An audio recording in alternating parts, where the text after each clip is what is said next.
বছরের শুরুতেই কৃষ্ণনগর পুরসভায় কর্মী ছাঁটাই প্রতিবাদে অবস্থান বিক্ষোভ। এবার 250 জন অস্থায়ী কর্মীকে বসিয়ে দেওয়ার সিদ্ধান্ত কৃষ্ণনগর পুরসভার। কাজ হারিয়ে পুরসভার সামনে অবস্থান বিক্ষোভ দেখিয়েছেন অস্থায়ী কর্মীরা। পুরসভার সামনে লাগাতার আন্দোলন চলবে, হুঁশিয়ারি আন্দোলনরত কর্মীদের। পুরসভা সূত্রে জানা গিয়েছে, কৃষ্ণনগর পুরসভায় স্থায়ী কর্মী রয়েছেন 291 জন। এছাড়াও ছাঁটাইয়ের আগে পর্যন্ত অস্থায়ী কর্মী ছিলেন 1326 জন। পুরসভা সূত্রে আরো জানা গিয়েছে, স্থায়ী এবং অস্থায়ী কর্মী মিলিয়ে বেতন বাবদ 1,36,00,000 টাকা দিতে হয় পুরসভাকে, যার মধ্যে শুধুমাত্র অস্থায়ী কর্মীদেরই বেতন দিতে হয় 66 লক্ষ টাকা। পাশাপাশি স্থায়ী কর্মীদের বেতনের একটা অংশ যায় পুরসভার নিজস্ব তহবিল থেকে। এই পরিস্থিতিতে অতিরিক্ত অস্থায়ী কর্মীদের বেতন দেওয়াও কঠিন হয়ে দাঁড়িয়েছে।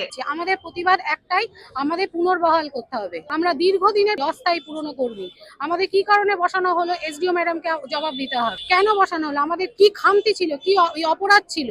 আমরা দীর্ঘদিন ধরে মানে একনিষ্ঠভাবে আমরা এখানে কাজ করে গিয়েছি, অফিসকে ভালোবেসে আমরা কাজ করে গিয়েছি।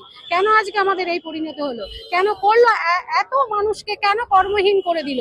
এর প্রতিবাদ আমরা জানাচ্ছি, আর আমরা আমাদের হকের লড়াই করে ছিনিয়ে নেবো।